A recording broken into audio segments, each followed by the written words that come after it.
Nations, regardless of their form of government, can be fragile creatures. Impious, immoral, unwise leadership can destroy what good and wise people took generations to build. That's why we want to look at a text like this one as we reflect upon this time in our nation's history. It is why we must heed the sober warning that is found in this text. Now, of course, this text was not written for 21st century America. Nobody in Israel had any idea that there would ever be a United States of America. We need to understand that. And yet, at the same time, there are lessons that we can learn from this text. Lessons that can help us as we seek to live wise and faithful lives in the land where God has placed us. Now, the first thing that we want to do is we want to reflect upon how did we get to this point? How did this crisis come about, And really that reflection needs to come in two phases. The first phase is, how was there ever any stability in this governmental arrangement in the first place? Okay? Because monarchies are, by their very nature, unstable. Why is that? Well, the problem is the transfer of power.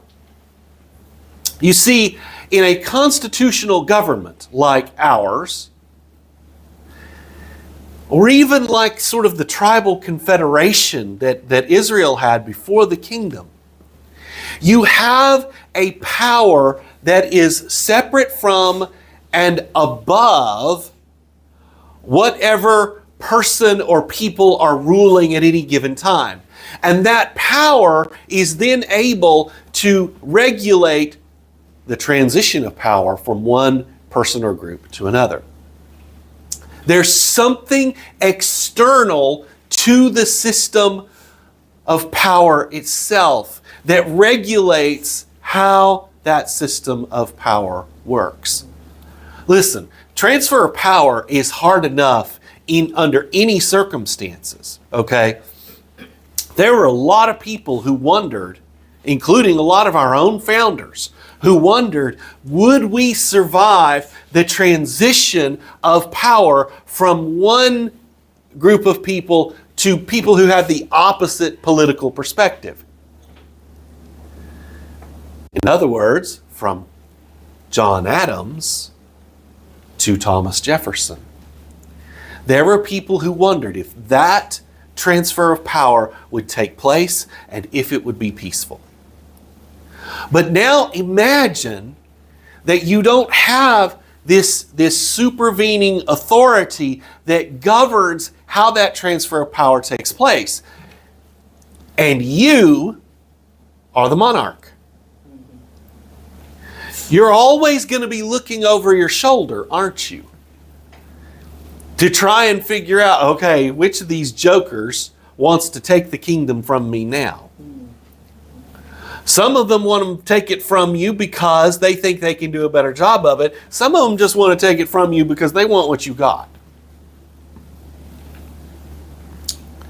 So how did Israel manage this issue? Well, they managed it through the Davidic ideology.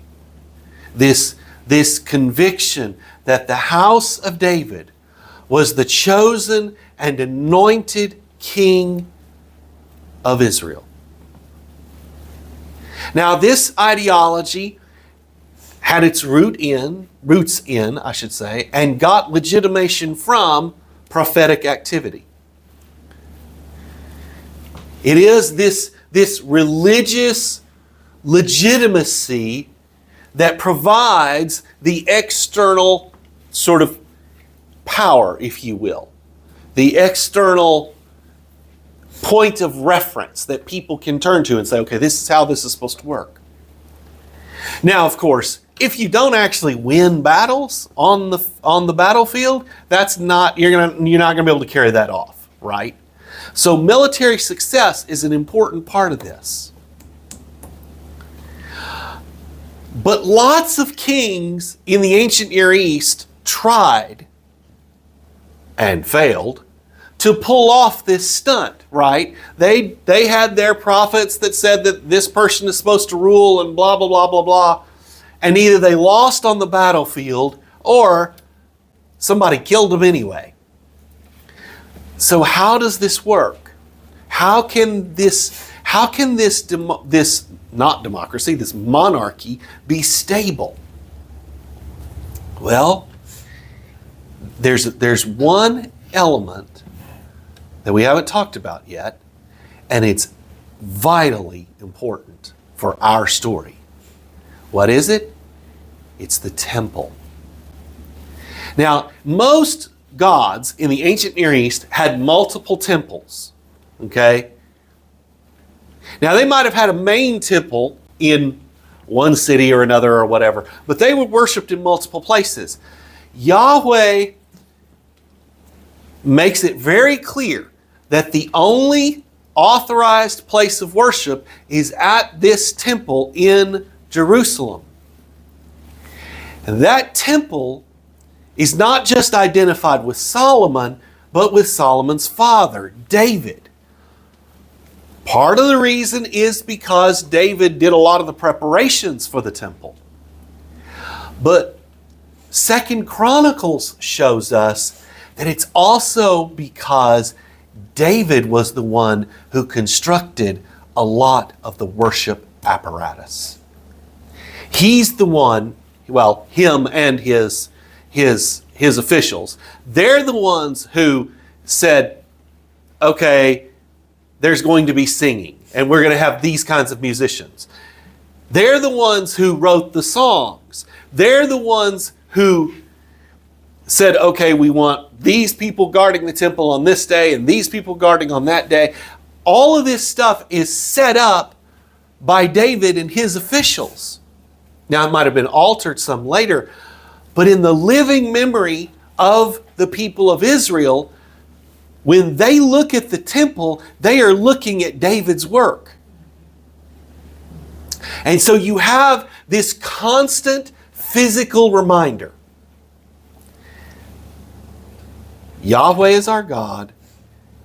David is our king. Okay? Those two things merge together. The temple is not just the nexus between earth and heaven. It is also the living signpost, if you will, of Davidic legitimacy.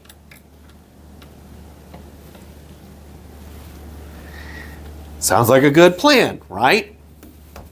Well, so what are the roots of our current crisis? Because even if somebody walked in off the street and we read this text to them, they would go, ooh, this is a political crisis. There's something going on here, right? So what are the roots of this crisis? Well, one deep taproot for this crisis is the ethnic and geographical rivalry. Judah is in the south, and there's one or two tribes that are kind of close to it. Ephraim is in the north, and a lot of the other tribes are clustered around it. But Judah and Ephraim are these two power centers that have been rivals for some time. In fact, notice that statement that Jeroboam makes. What share do we have in David? What share do we have in Jesse's son? That has been said before. If you've been reading 1 and 2 Samuel, you'll remember that has been said before. So, This is not a new thing. Another root of this crisis, pretty deep root, is that you've got this monarchical government layered over a tribal confederation. And it's not like these tribal elders just gave up their positions. They still have the influence. They still have the ear of the people.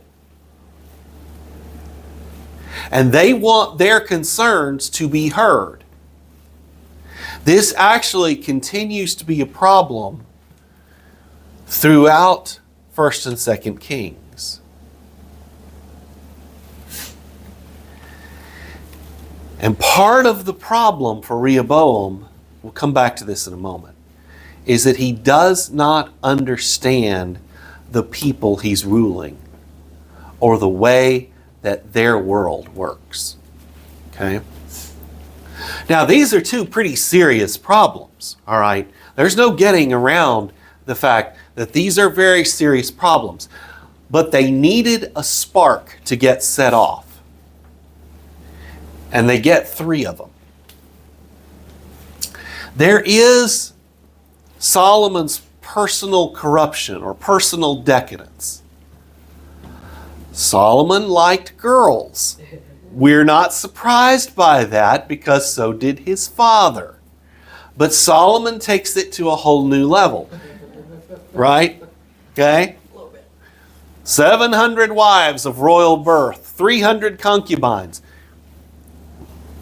Now, part of that is Solomon's strategy. Part of it is his foreign policy strategy. You marry to solidify alliances, okay?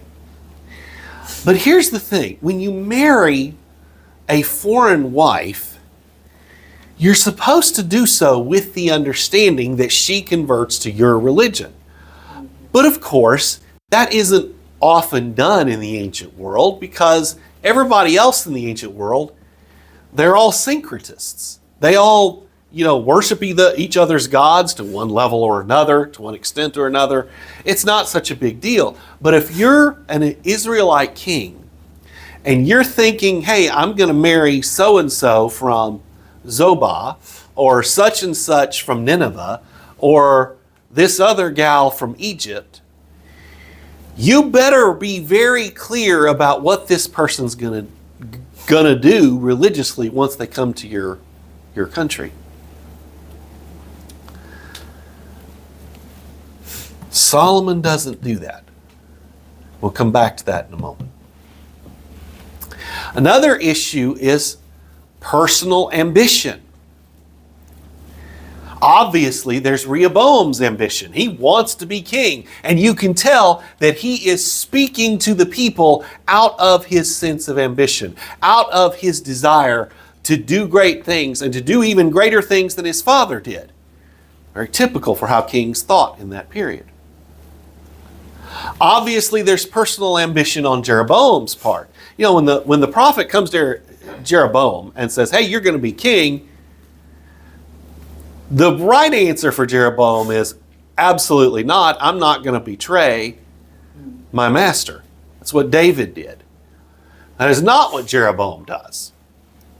He finds out Solomon wants to kill him and runs off to Egypt. But Solomon also had a great deal of personal ambition. That's what caused him to implement the very policies that the people now resent. It is his own personal ambition. And in fact, that ambition made him enemies.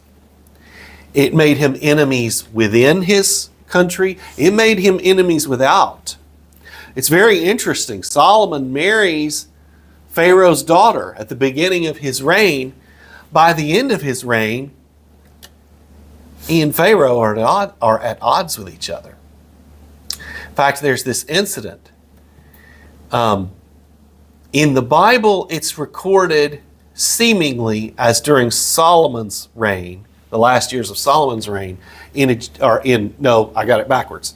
In the Bible, it's recorded in the first years of Rehoboam's reign. In Egyptian records, it's recorded in the last years of Solomon's reign. But either way, Pharaoh invades Judah and strips the place clean. Steals every bit of money and gold and silver he can get his hands on.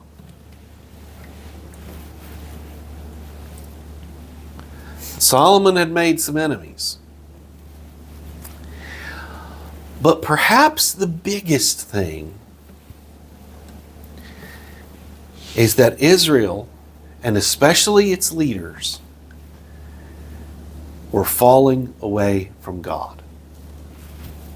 Now, that can feel a little bit like, magical thinking.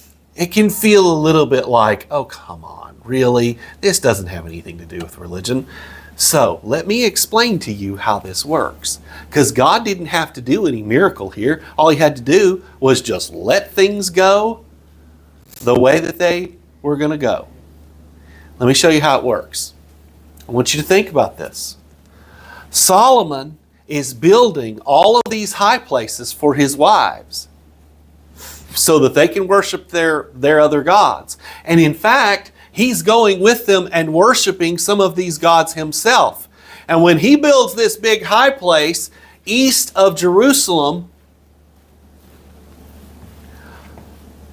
and he goes there and worships, he is undermining his own legitimacy. How?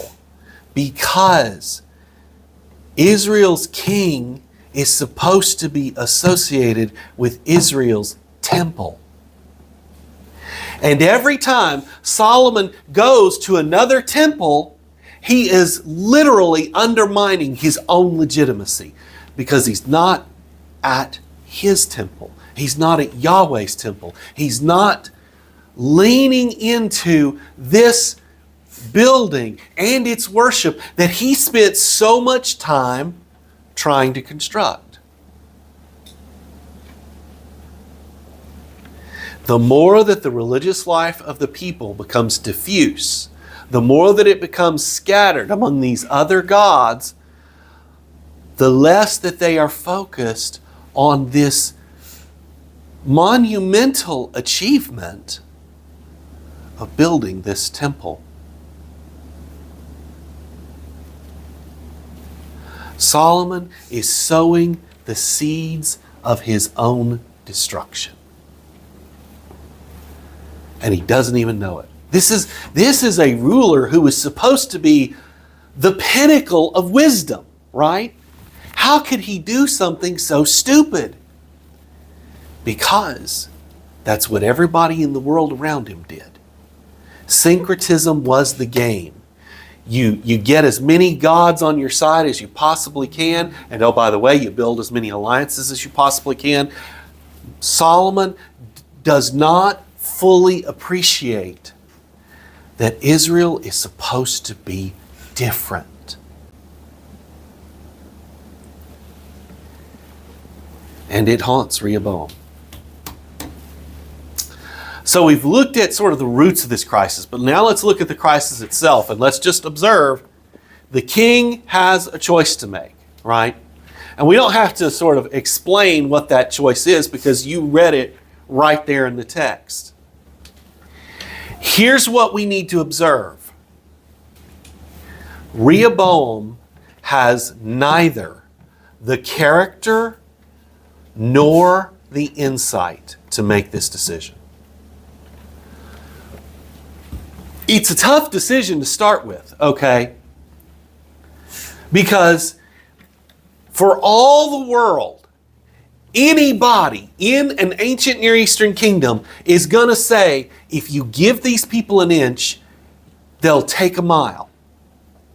Now, they hadn't really thought about, well, wait a minute, what about a constitutional monarchy? What about balance of powers? Because, of course, what's happening here is Israel is constructing itself as a national assembly. That's the highest power in a tribal confederation, the National Assembly.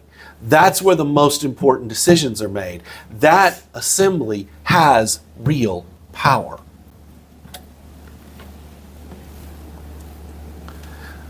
The king doesn't get all of that. All he sees is, oh man, if we give these people what they want, this is going to be really, really bad.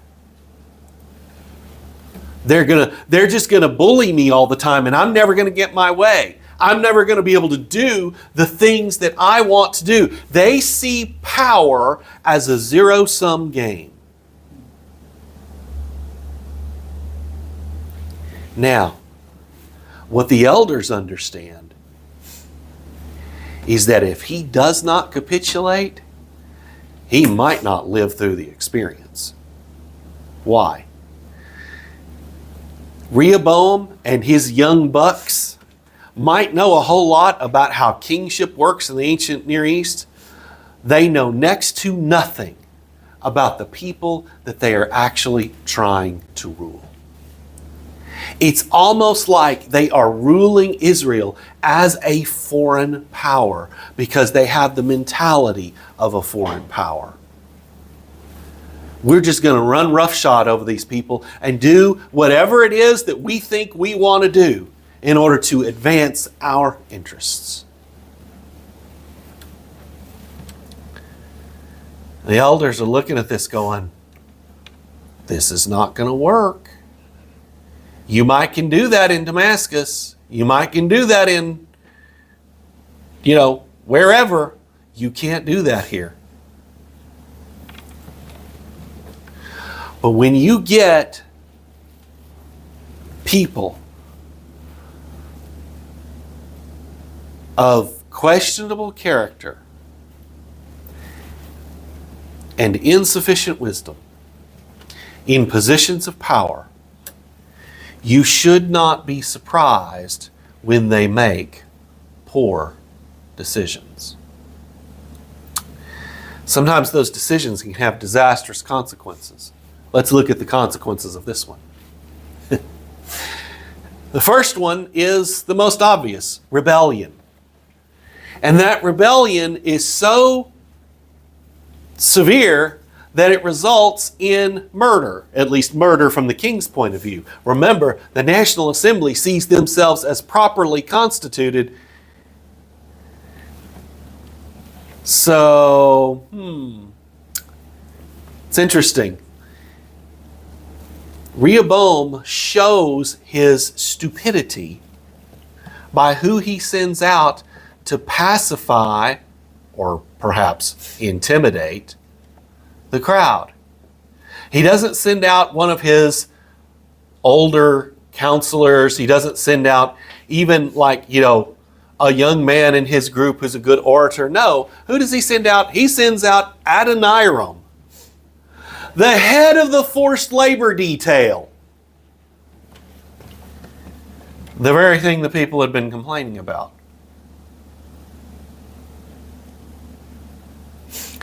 I cannot think of an incident in modern politics where somebody did something this stupid. It's monumentally stupid. And of course, what happens? The people grab him and they stone him to death. Now, that method of execution is important. Why? Because that is a formal method of execution. This is not pure mob violence. This is not they grabbed him and beat the ever-loving fool out of him until he died. That's what the crowd tried to do to Paul in Acts 20, right? That's not what this is. They grab him, and there might have been some mob elements to it, but somebody's got enough smarts to say, okay, we're putting this guy to death. We're not murdering him. We're putting him to death for what he has done. And that's exactly what they do. They execute him. It is the National Assembly asserting its power.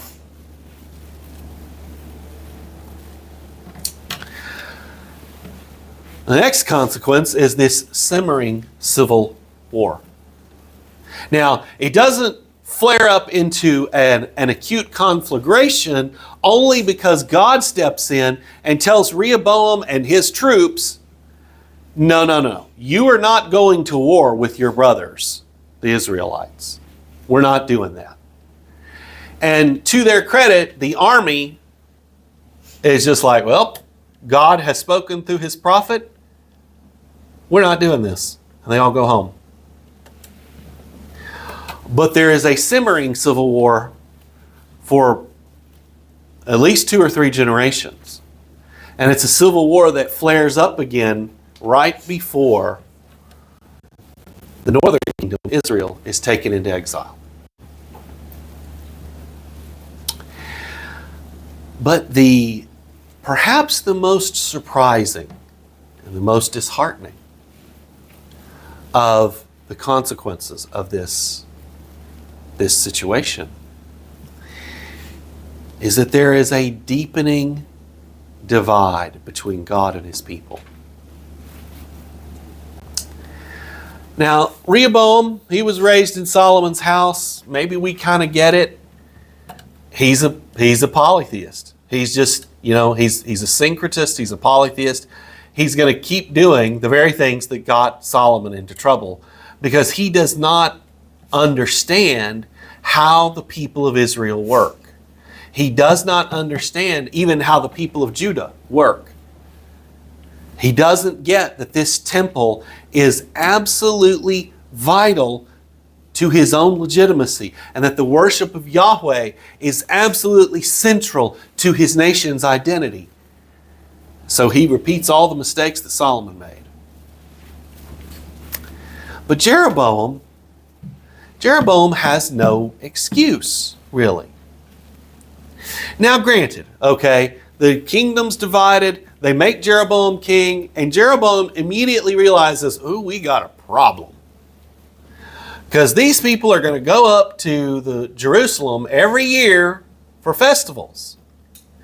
And they're going to see that temple that Solomon built, and sooner or later, their hearts are going to be drawn back to the house of David. It's a legitimate problem. But when you are Ahijah, or when you are Rehoboam, I should say, and Ahijah the prophet is the one who told you that you're going to be king, and Yahweh is the God who made you king, don't you think you ought to be loyal to him?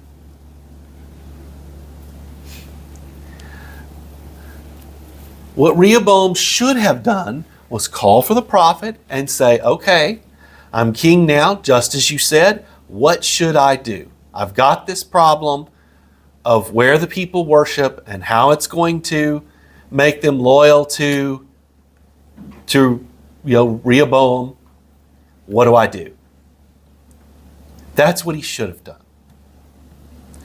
What he does instead is make a couple of golden calves, put one in Bethel, one in Dan, and say, "Here, O Israel, are your gods who brought you up out of Egypt." Where have we seen that before?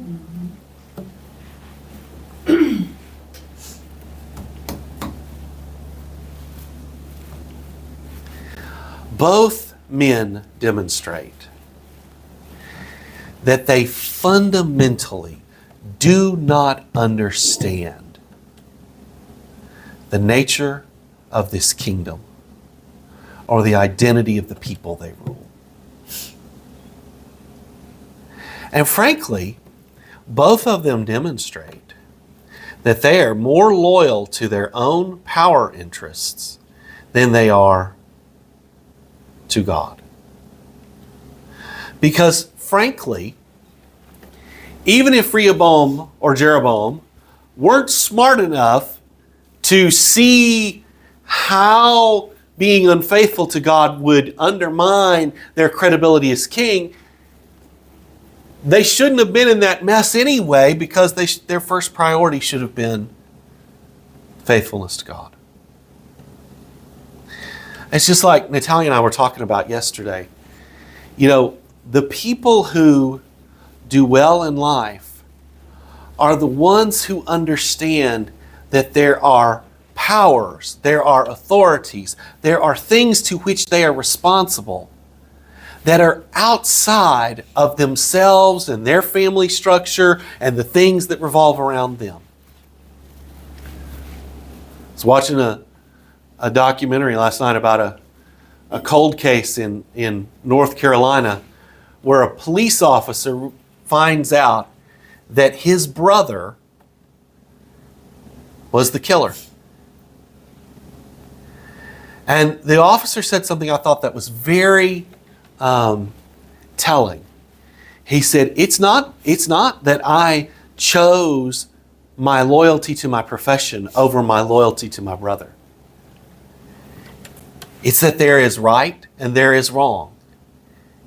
And I had to live by that.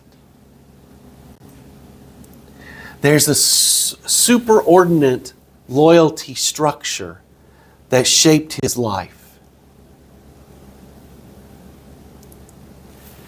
And that's what gave him the moral insight to know what he should do with this information that his brother may have been involved in a murder. It doesn't make it easy. It's not easy to live that way. But it is the way that even in the Old Testament we are all called to live. And that's really where we want to close this morning.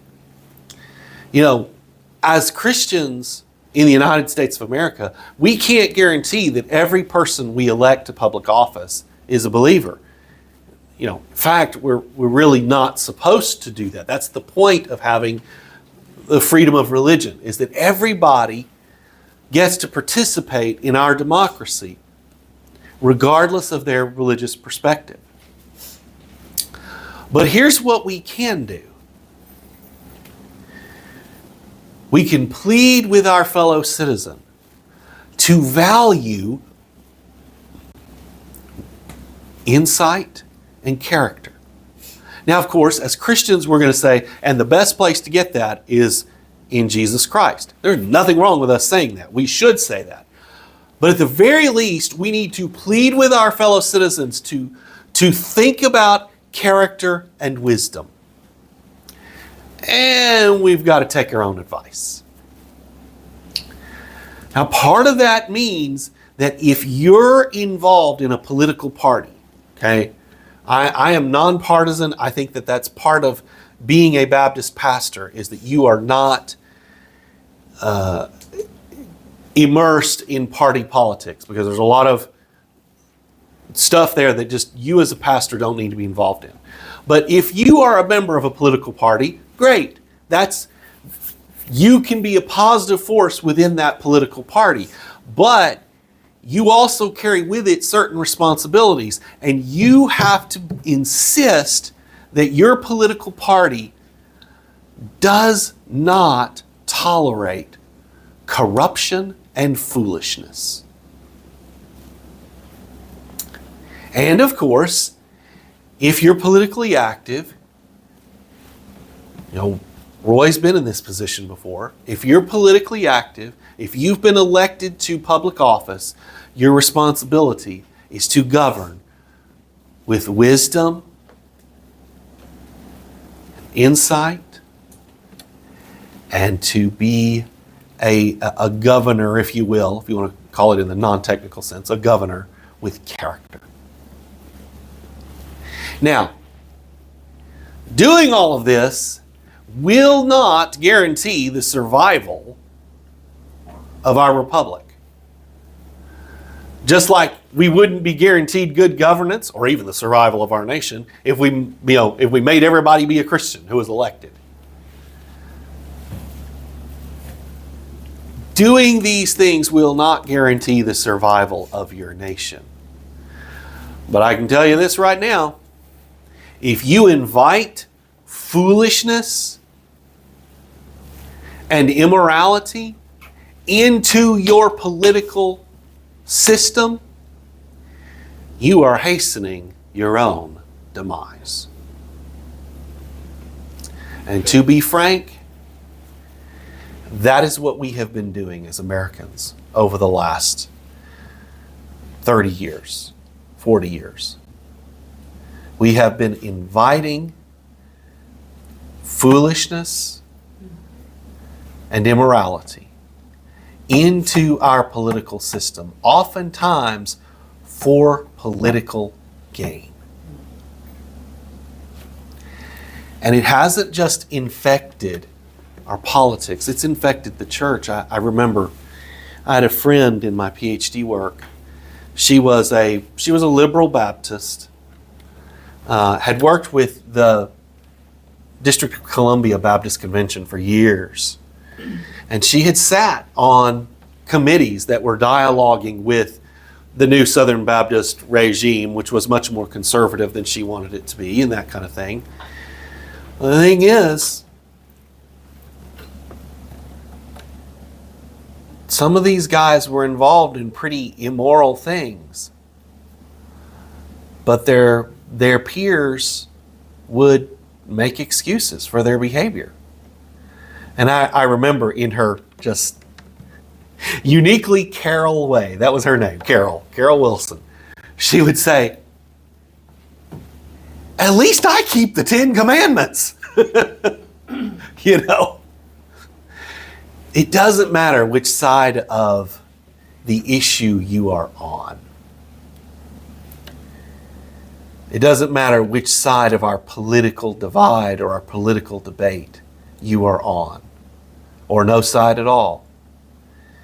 We must all redouble our efforts to root out foolishness, immorality, unbridled ambition,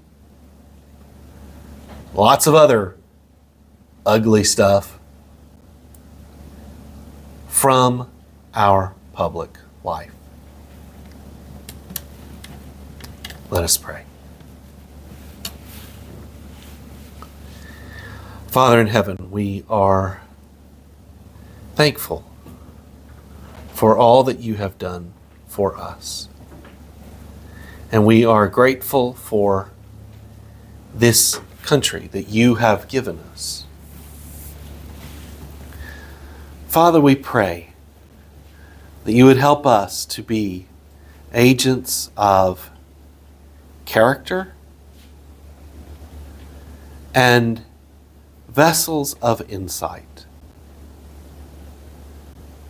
for the world in which we live, whether it be in our families, in our local government, or at the state and national level. Help us to be what you want us to be. And help us to be a people that you can use to promote the thriving of the nation in which you have placed us. We love you and we praise you. In the name of Christ we pray. Amen.